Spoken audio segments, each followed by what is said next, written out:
Hi there, and welcome back to another exciting storytelling session.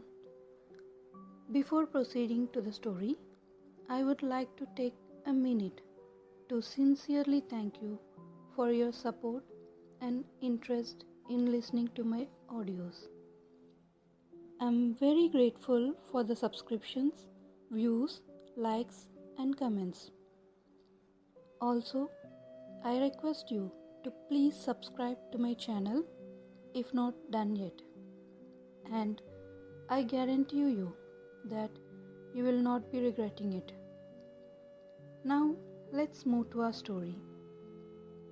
This story is written by Irving Cox called Love Story. This story is suitable for adults. I hope this story will help you get a peaceful sleep. Enjoy the story. Everything was aimed at satisfying the whims of women. The popular cliches, the pretty romances, the catchwords of advertising became realities, and the compound kept the men enslaved. George knew what he had to do. With this, here we start our story. The duty bell rang, and obediently George clattered down the steps from his confinement cubicle over the garage. His mother's chartreuse-colored Cadillac convertible purred to a stop in the drive. "It's so sweet of you to come, Georgie," his mother said when George opened the door for her. "Whenever you need me, Mummy." It was no effort at all to keep the sneer out of his voice. Deception had become a part of his character.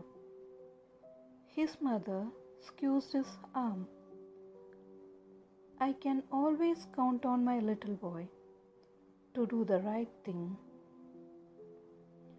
"Yes, Mummy." They were mouthing a formula of words. They were both very much aware that if George hadn't snapped to attention as soon as the duty bell rang, he risked being sentenced, at least temporarily, to the National Hero Corps. Still, in the customary, Marty's whisper, George's mother said, "This has been such a tiring day. A man can never understand what a woman has to endure, Georgie.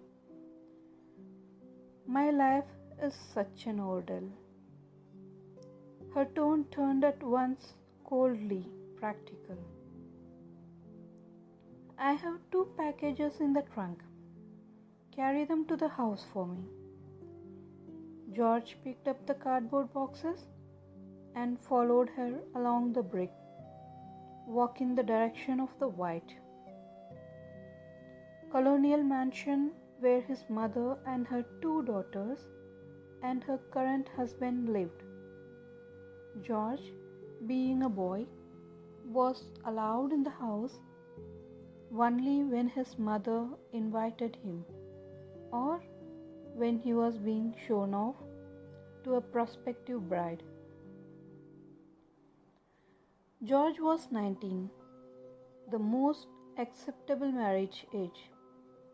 Because he had a significant build and the reputation for being a good boy, his mother was rumored to be asking 20,000 shares for him. As they passed the rose arbor, his mother dropped on the wooden seat and drew George down beside her. "I have a surprise for you, George. A new bidder. Mrs. Harper is thinking about you for her daughter." Jenny Harper?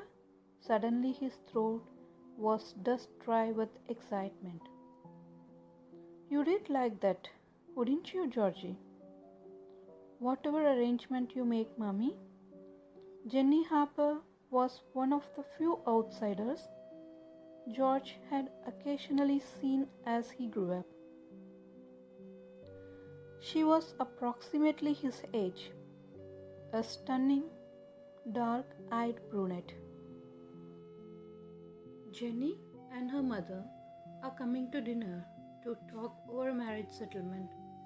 Speculatively, she ran her hand over the tanned, muscle-hard curve of his upper arm. You're anxious to have your own woman, aren't you, George? So, I can begin to work for her, Mummy. That at least was the correct answer, if not an honest one. And begin taking the compound every day. His mother smiled. Oh, I know you weak boys. Put on your dress trunks tonight. We want Jenny to see you at your best. She got up and strode toward the house again. George followed respectfully 2 paces behind her. As they passed beyond the garden hedge, she saw the old business coupe parked in the delivery court. Her body stiffened in anger. Why is your father home so early? May I ask? It was an accusation rather than a question. I don't know, Mother. I heard my sisters talking in the yard. I think he was taken sick at work. Sick? Some men never stop pampering themselves. They said it was a heart attack or... Ridiculous. He isn't dead, is he, Georgie? This is the last straw. I intend to trade your father in today on a younger man. She snatched the 2 packages from him and stormed into the house. Since his mother hadn't asked him in, George returned to his confinement cubicle in the garage. He felt sorry, in an impersonal way, for the husband his mother was about to dispose of. But otherwise, the fate of the old man was quite normal. He had outlived his economic usefulness. George had seen it happen before. His real father had died a natural death from strain and overwork when George was 4. His mother had since then bought 4 other husbands, but because boys were brought up in rigid isolation, George had known none of them well. For the same reason, he had no personal friends. He climbed the narrow stairway to his cubicle. It was already late afternoon, almost time for dinner. He showered and oiled his body carefully before he put on his dress trunks, briefs made of black silk studded with seed pearls and small diamonds. He was permitted to wear the jewels because his mother's stock holdings were large enough to make her an associate director. His family status gave George a high marriage value, and his Adonis physique kicked the asking price still higher. At 19, he stood more than 6 feet tall, even without his formal high-heeled boots. He weighed 85, not an ounce of it superfluous fat. His skin was deeply bronzed by the sun lamps in the gym. His eyes were sapphire blue. His crew cut was a platinum blonde, thanks to the peroxide wash his mother made him use. Observing himself critically in the full-length mirror, George knew his mother was satisfied in asking 20,000 shares for him.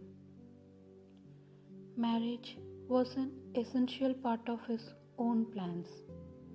Without it, revenge was out of his reach. He desperately hoped the deal would be made with Jenny Harper. A young woman would be far less difficult for him to handle. When the oil on his skin was dry, he lay down on his bunk to catch up on his required viewing until the duty bell called him to the house.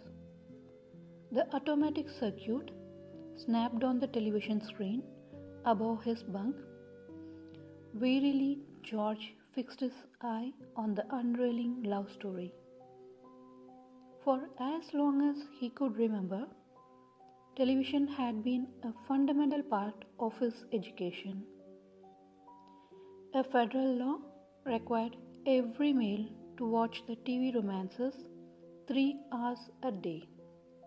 Failure to do so, and that was determined by monthly form tests mailed out by the Directorate, meant a 3-month sentence to the National Hero Corps.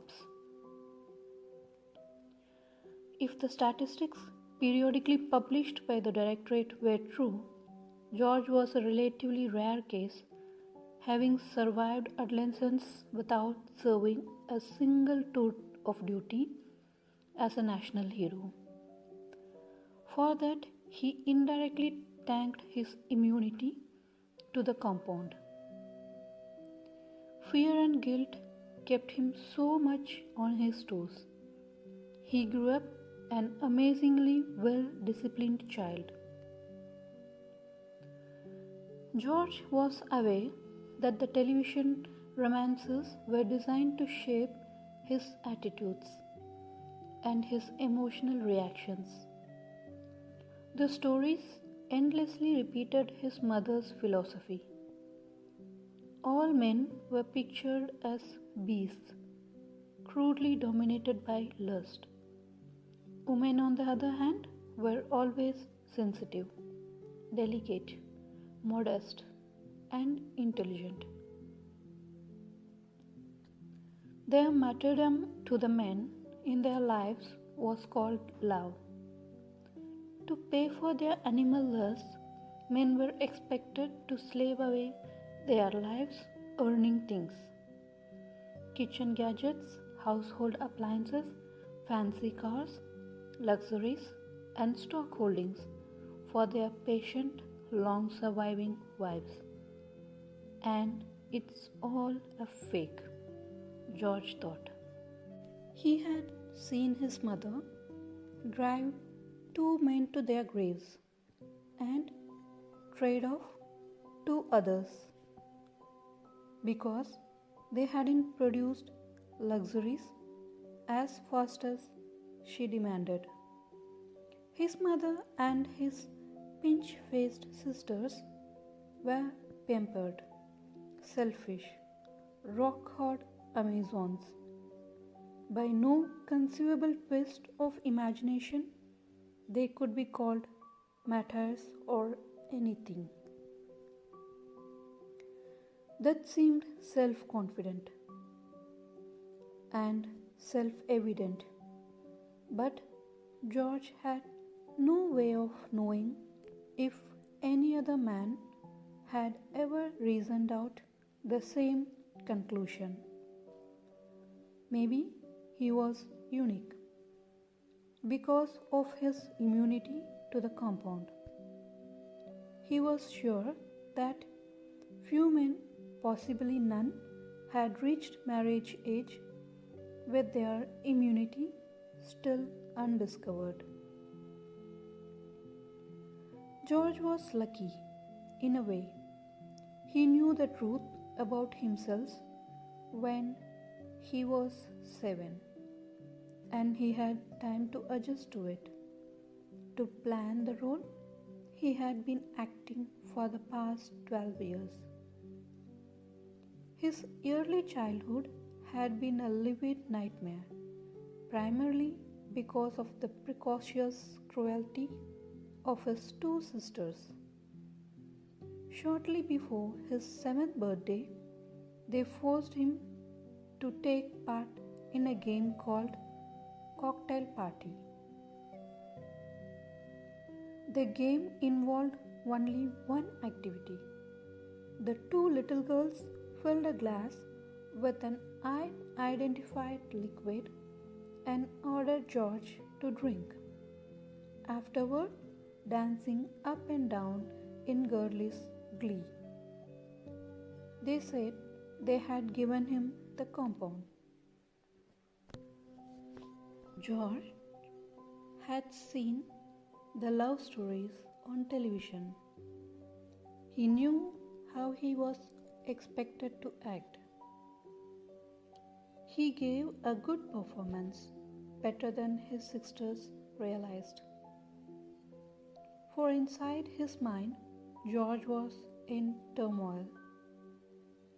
They had given him the compound. True, years before he should have taken it. And nothing had happened. He had felt absolutely nothing. He was immune.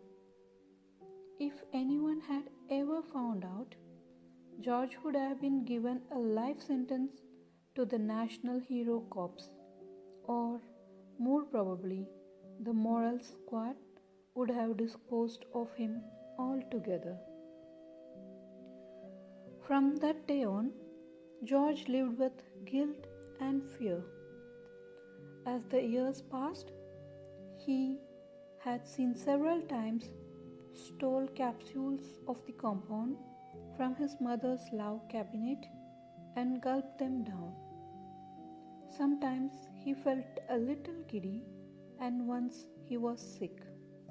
But he experienced no reaction, what could possibly be defined as love. Not that he had any idea what that reaction should have been, but he knew he was supposed to feel very weak, and he never did. Each failure increased the agony of guilt. George drove himself to be far better behaved than he was required to be. He dreaded making one mistake. If his mother or a director examined it too closely, they might find out his real secret. George's basic education began when he was assigned to his confinement room above the garage after his 10th birthday. Thereafter, his time was thoroughly regulated by law. 3 hours a day he watched television. 3 hours he spent in his gym, building a magnificent and salable body. For 4 hours he listened to the educational tapes. Arithmetic, economics, salesmanship, business techniques, accounting, mechanics, practical science. The things he had to know in order to earn a satisfactory living for the woman who bought him in marriage. He learned nothing else. As he grew older, he became very conscious of the gaps in his education. For instance, what of the past? Had the world always been this sham he lived in? That question he had the good sense not to ask. But George had learned enough from his lessons in practical science to guess what the compound really was, what it had to be, a mixture of aphrodisiacs and a habit forming drug. The compound was calculated to stir up a man's desire to the point where he would give up anything in order to satisfy it. Boys were given increased doses during their adolescence. By the time they married, they were addicts unable to leave the compound alone. George wouldn't prove his conclusion. He had no idea how many other men had followed the same line of reasoning and come up with the same answer. But why was George immune? There was only one way he could figure it. It must have happened because his sisters gave him the first draft when he was 7. But logically, that didn't make much sense. Bachelors were another sort of enemy. Men who shirked their duty and deserted their wives. It seemed unreasonable to believe a man could desert his wife. When first he had to break himself of addiction to the compound, George had always supposed that bachelor was a boogie word contrived to frighten growing children. As a consequence, he was very surprised when the house door was raided.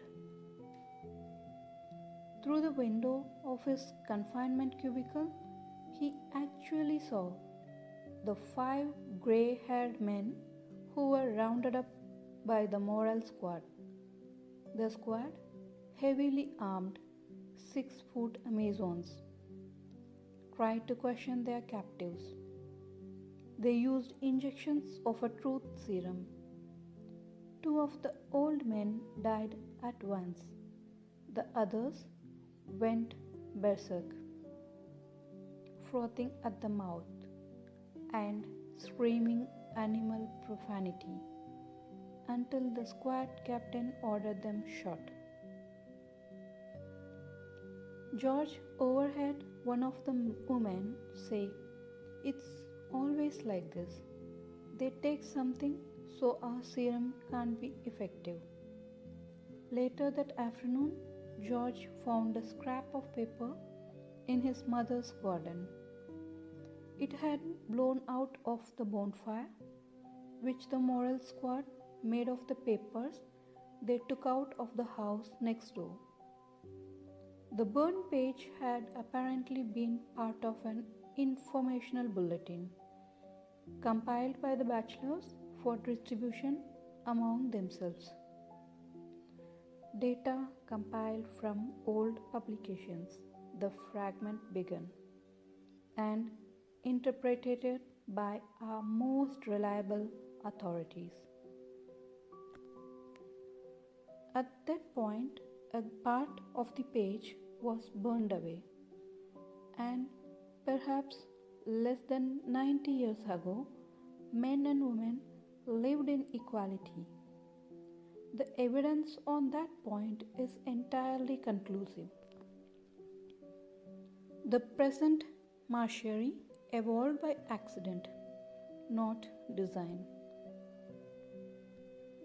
90 years ago, entertainment and advertising were exclusively directed at satisfying a woman's whim.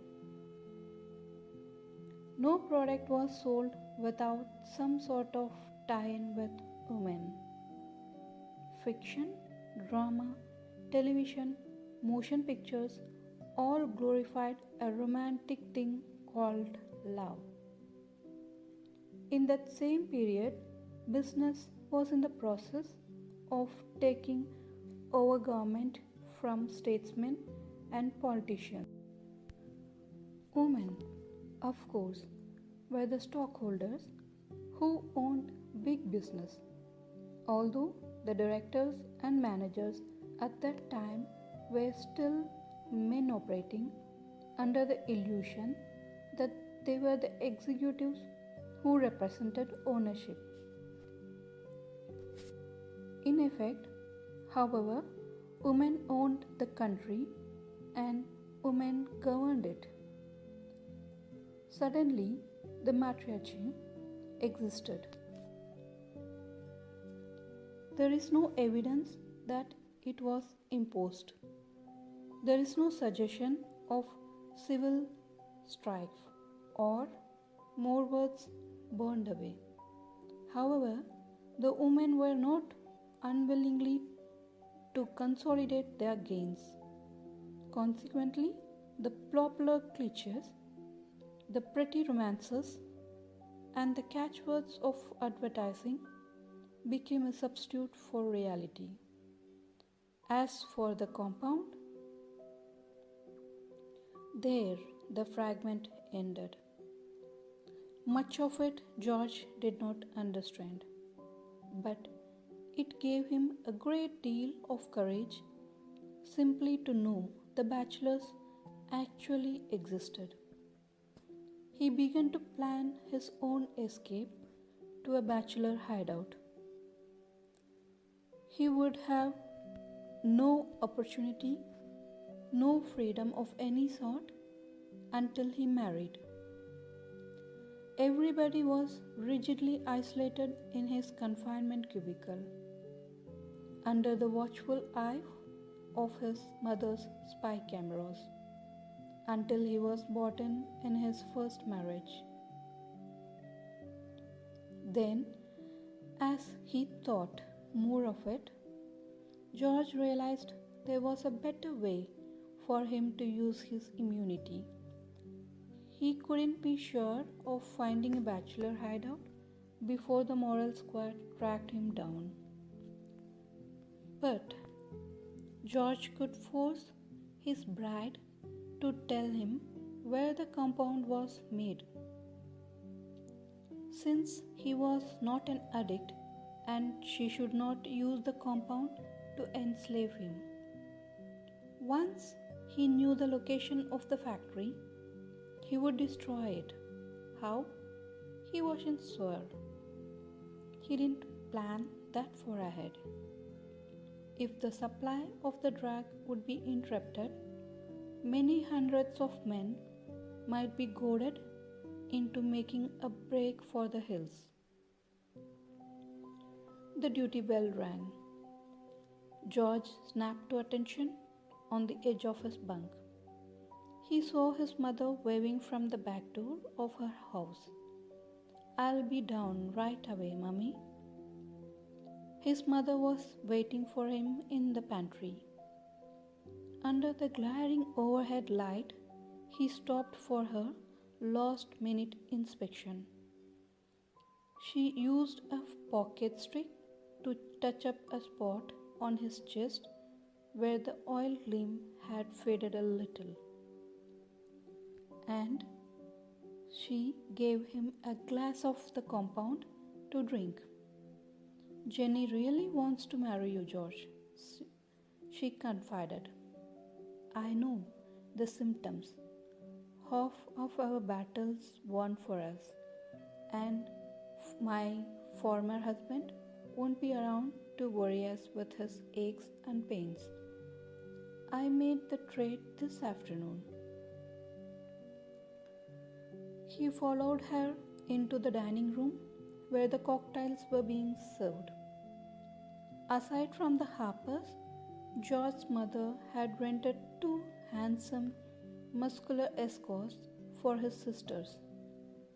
In the confusion, George saw Jenny Harper's mother stealthily lace his water glass with a dose of the compound.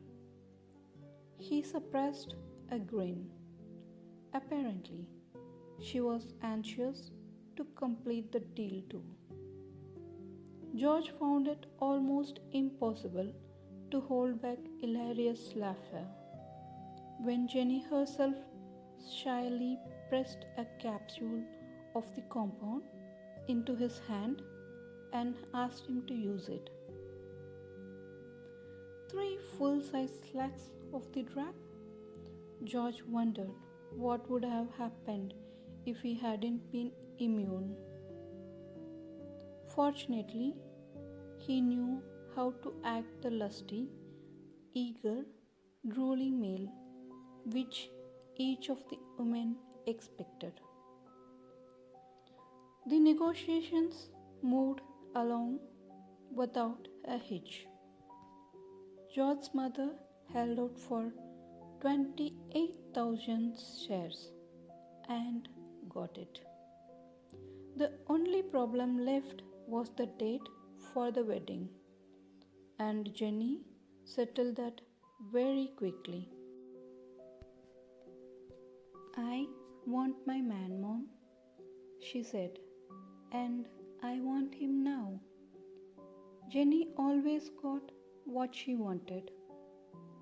When she and her mother left that evening, she held George's hand in hers and whispered earnestly. So they were married and lived happily ever after. That's the way it's going to be with us, isn't it, George? It's up to you, Jenny, for as long as you want me. That was the conventional answer which he was expected to make. But he saw unmasked disappointment in her face. She wanted something more genuine, with more of himself in it. He felt suddenly sorry for her, for the way he was going to use her. She was a pretty girl, even sweet and innocent. If those words still had any real meaning left after what his mother's world had done to them. Under other circumstances, George would have looked forward with keen pressure to marry Jenny. As it was, Jenny Harper was a first symbol of the fakery he intended to destroy, and after that, a woman. 5 days later, they were married. In spite of the short engagement, Mrs. Harper and George's mother managed to put on a splendid show in the church.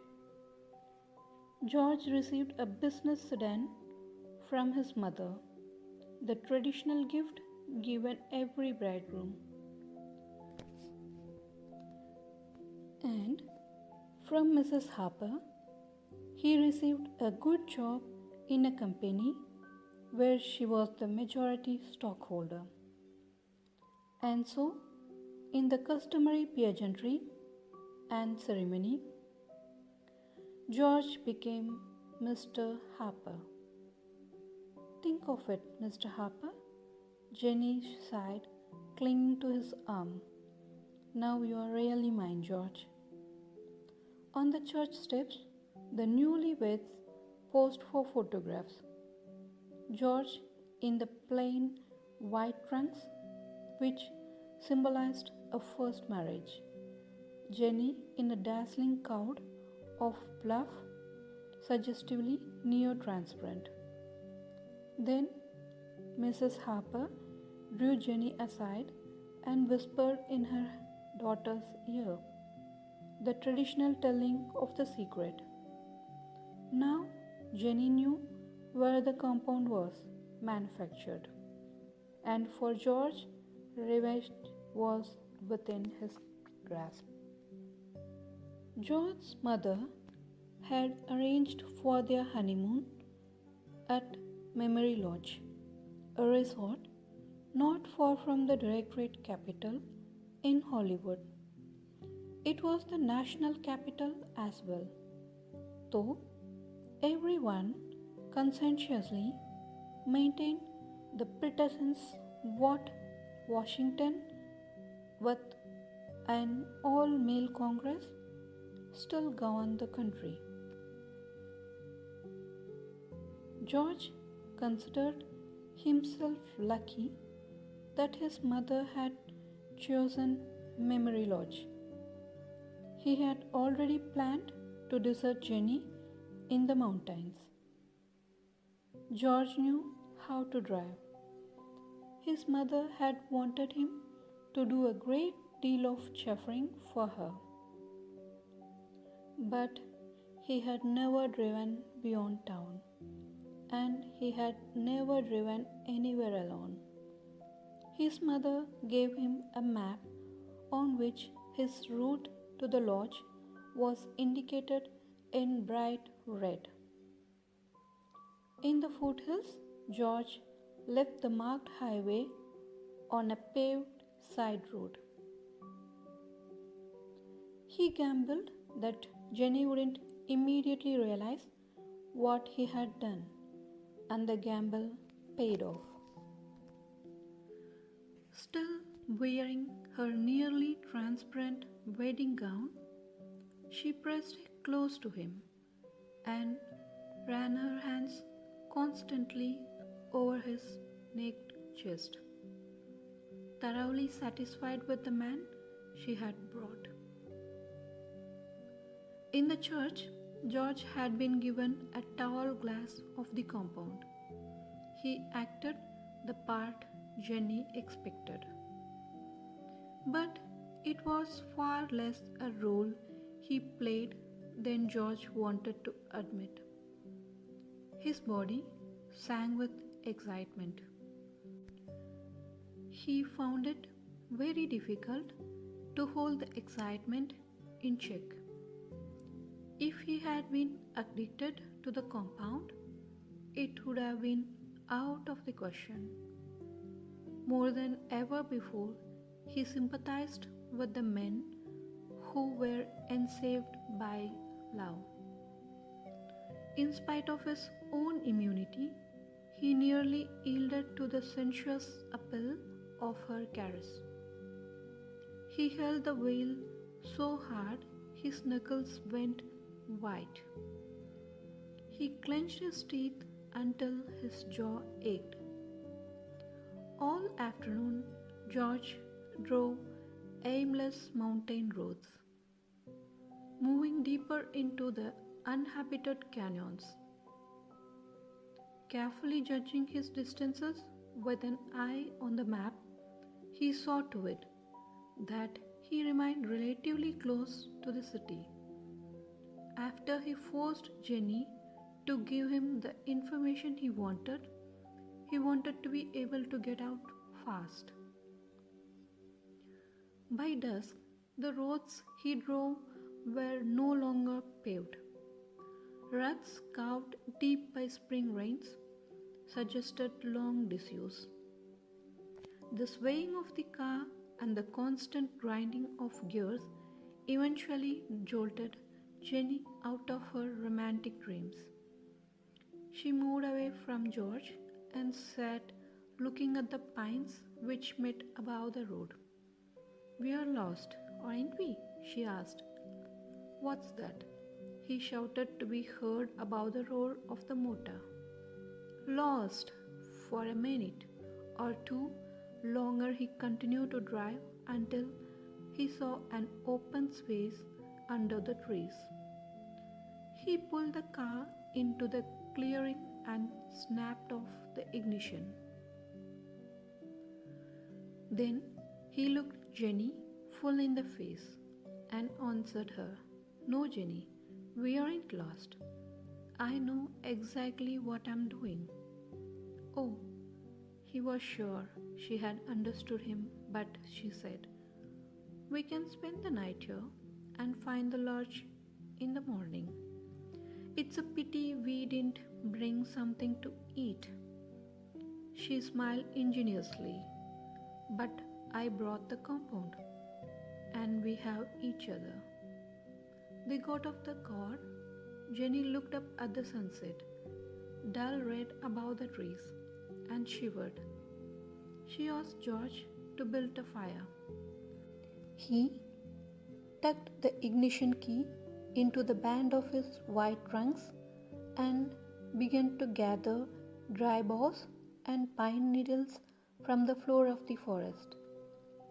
He found several large branches and carried them back to the clearing. There was enough wood to last until this morning, whether he stayed that long or not. Jenny had lugged the seats and a blanket out of the car and improvised a lean-to close to the fire. He piled on two of the larger branches and bright the glow of flame lit their faces. She beckoned on him and gave him a bottle of the compound, watching bright-eyed as he emptied it. With her lips parted, she waited. He did nothing. Slowly the light died in her eyes. Like a savage, she flung herself into his arms. He steeled himself to show absolutely no reaction, and finally she drew away. Trembling with tears in her eyes, she whispered, "The compound doesn't." The look of pain in her eyes turned to terror. "You are immune. Now you know. But who told you?" She searched his face, shaking her head. "You don't know? Do you? Not really?" "Know what?" Instead of replying, she asked, "You brought me here deliberately, didn't you? So we wouldn't be interrupted. You see, Jenny, you are going to tell me where the compound's made. It wouldn't do you any good. Don't you see?" He closed his hands on her breasts and jerked her rudely to her feet. He saw her face go white, and no wonder. That magnificent granite hard body, which she had bought in good faith for her own pleasure, was suddenly out of her control. He grinned. He crushed her mouth against his and kissed her. Limp in his arms, she clung to him and said in a choked, husky whisper, "I love you, George, and you will make any sacrifice for love," he replied, mocking the dialogue of the television love stories. "Yes, anything. Then tell me where the compound's manufactured. Hold me close, George. Never let me go." How many times had he heard that particular line? It sickened him, hearing it from Jenny. He had expected something better of her. He pushed her from him. By accident, his face racked her face. She fell back, blood trickling from her mouth. In her eyes, he saw shock and a vague sense of pain, but both were overridden by adoration. She was like a whimped puppy, ready to lick his hand. "I'll tell you, George," she whispered, "but don't leave me." She pulled herself to her feet and stood beside him, reaching for his hand. "We make it in Hollywood, in the Directorate building, the part that used to be soundstage." "Thanks, Jenny." He picked up one of the car seats and walked back to the sedan. She stood motionless, watching him. He fitted the seat in place and put the key in the lock. The starter ground away. But the motor did not turn over. He glanced back at Jenny. She was smiling inscrutably. "You see, George, you have to stay with me."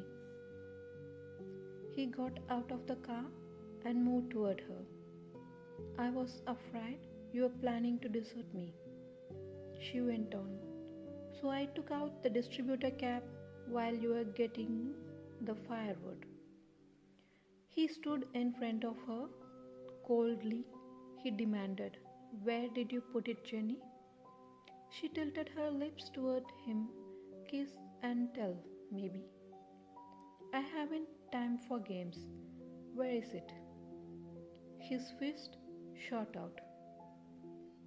Jenny sprawled on the ground at his feet. Again he saw the pain and the adoration in her face. But that couldn't be right. She would hate him by this time. He yanked her to her feet. Her lips were still bleeding, and blood came from a wound in her cheek. Yet she managed to smile again. "I don't want to hurt you, Jenny," he told her, "but I have to. I have to. I love you, George. I never thought I did want to give myself to a man. All the buying doesn't make any difference, does it? Not really. And I never knew that before." With an unconscious movement, she kicked her train aside, and he saw the distributor cap lying beneath it. He picked it up. She flung herself at him, screaming. He felt the hammer beat of her heart. Her fingers dug into his back like cat claws. Now it didn't matter. He had a secret. He could go whenever he wanted to. No, nonetheless, he pushed her away, tenderly and with regret. To surrender like this was no better than a capitulation to the compound. It was instinctively important to make her understand that. He knew that much. But his emotions were churned too close to fever the pitch for him to reason out what else that implied. He clipped her neatly on the jaw and put her unconscious body on the ground by the fire. He left the map with her so she could find her way out in the morning. He knew it was really a very short hike to a highway, where she would be picked up by a passing car or a truck. He drove out the way he had come in. At least he tried to remember. 4 times he took a wrong turn and had to backtrack. It was therefore dawn before he reached the outskirts of Bollywood. In any other city, he would not have been conspicuous. Simply a man on his way to work. Only women slept late. However, Hollywood was off limits to every male.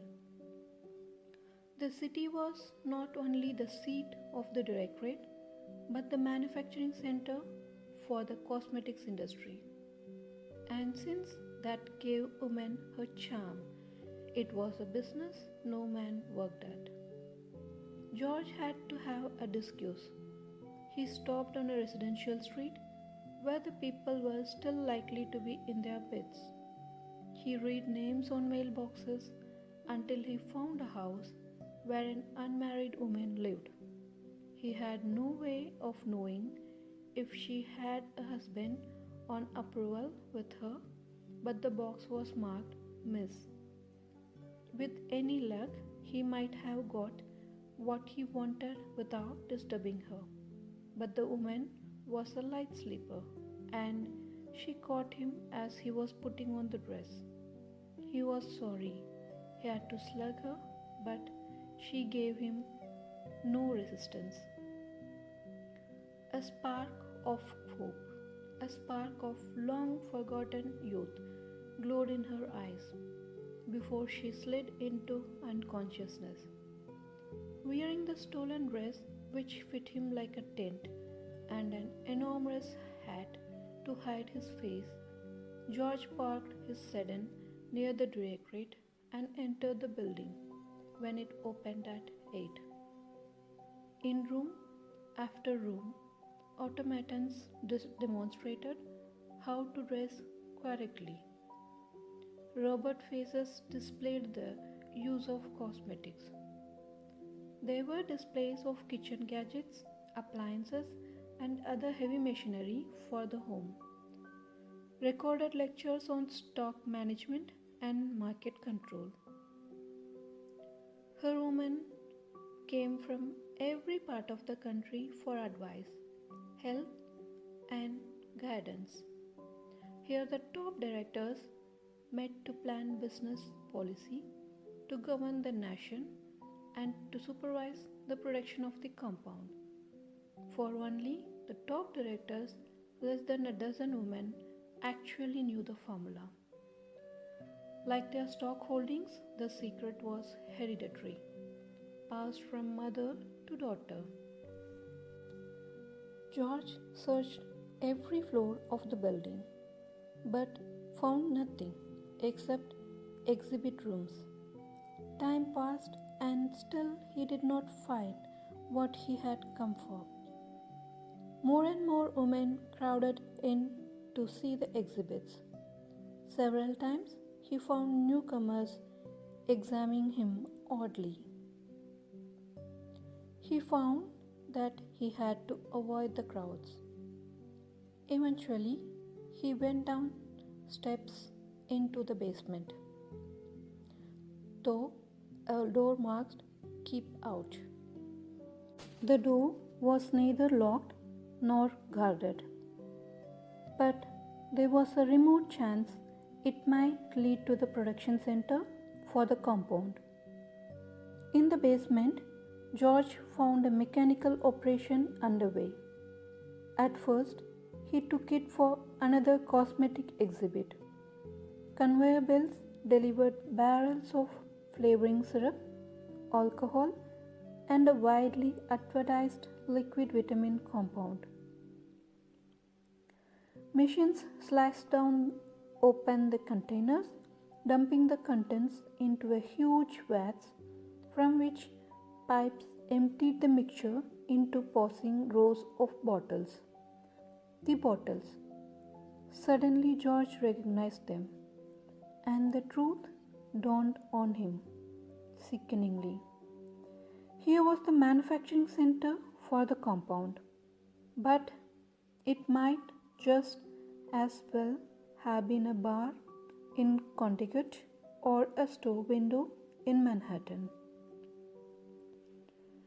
No man was enslaved by the compound, for the compound did not exist. He was imprisoned by his own sense of guilt, his own fear of being different. George remembered his own fear and guilt. He knew how much a man could be driven to make himself conform to what he thought other men were like. His revenge was as foolish as the shame he wanted to destroy. He should have reasoned that out long ago. He should have realized it was impossible to have immunity to an addictive drug. But no, George believed what he saw on the television programs. He was victimized as much as any other man had ever been. He turned blindly toward the stairway, and from the shadows in the hall, the moral squads closed in around him. With a final gesture of defiance, he ripped off the stolen dress and the absurd hat, and stood waiting for the blast from their guns. An old woman wearing the shoulder insignia of a top director pushed through the squad and faced him, a revolver in her hand. She was neither angry nor disturbed. Her voice, when she spoke, was filled with pity. Pity. That was the final indignity. "Now you know the truth," she said. "A few men always have to try it, and we usually let them see this room and find out for themselves before we close the case. Tensely he demanded, "Just how much longer do you think we can get away with this? As long as men are human beings, it's easier to make yourself believe a lie if you think everyone else believes it than to believe a truth you have found out on your own. All of us want more than anything because else to be like other people. Women have created a world for you with television programs. You grow up observing nothing else. You make yourself fit into the pattern. Only a few independent minded characters have the courage to accept their own immunity. Most of them ended up here, trying to do something noble for the rest of mankind. But you have one satisfaction, for what it's worth. You have been true to yourself. True to yourself? George found a strange comfort in the words, and his fear was gone. He squared his shoulders and faced the mouth of a gun. True to yourself, that was something worth dying for. He saw a flicker of emotion in the old woman's eyes. Admiration? He couldn't be sure.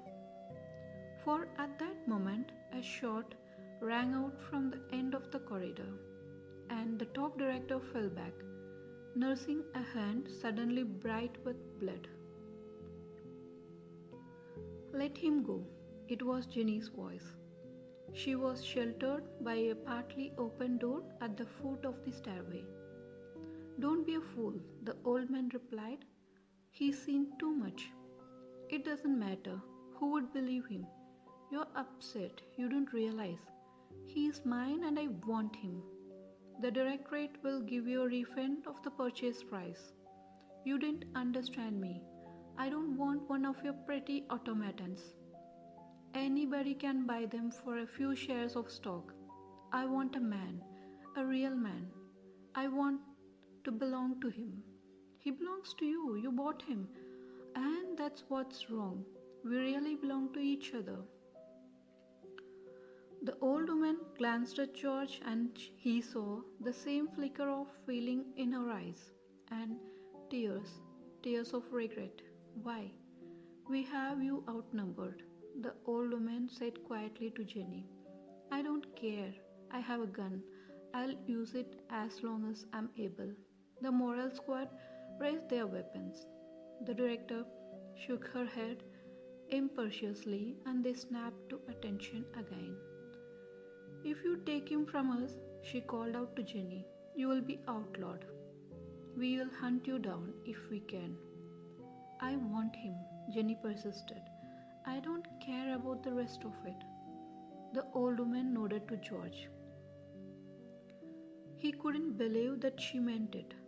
The director was on her home ground in her headquarters building, backed up by an armed squad of stone-faced Amazons.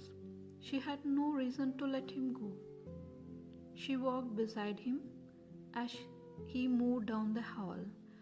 When they were 20 feet from the guard, she closed her thin hand on his arm. Her eyes swam with tears and she whispered, "There truly is a love potion, not this nonsense we bottle here, but something real and very worthwhile. You and this girl have found it. I know that from the way she talks. She doesn't say anything about ownership, and that's as it should be, as it has to be, for any of us to be happy. Hold tight to that all the rest of your life. Don't ever believe in words. Don't fall for any more love stories. Believe what you feel deep inside, what you know yourself to be true. You men who learn how to break away are our only hope too. Most of us don't see that yet. I do. I know what it used to be like. Someday, there may be enough men with stamina to take back the place of dominance that we stole from them. We thought we wanted it for decades before we had been screaming about women's rights. Her thin lips twisted in a sneer and she spat her disgust. Finally, we took what we wanted and it turned to ashes in our hands. We made our men playthings. We made them slaves. And after that, they weren't men anymore. But what we stole isn't the sort of thing you can hand back on a silver platter. You men have to get enough courage to take it away from us. Her grip tightened on his arm. There's a fire door at the end of the hall. If you push the emergency button, you'll close it. That will give you a 5 or 10 minute start. I can't help you anymore. They were abreast of Jenny. She seized Jenny's hand and thrust it into his. Beat it, kids. There's a bachelor camp on the North Ridge. You can make it. And from here on in, what he says goes. The old woman added, Don't forget that. She won't, George answered, supremely self-assured. He took Jenny's arms and, turning abruptly, they made their break for freedom. The director managed to remain standing in the middle of the corridor, making a dangerous target of herself, so that none of the moral squad could risk a shot at the fugitives. As the fire door changed shut, George looked back. He saw the old woman's lip moving in silent prayer. That's it, folks. Thanks for listening to this audio. I hope you enjoyed the story. Have a peaceful sleep already. Good night.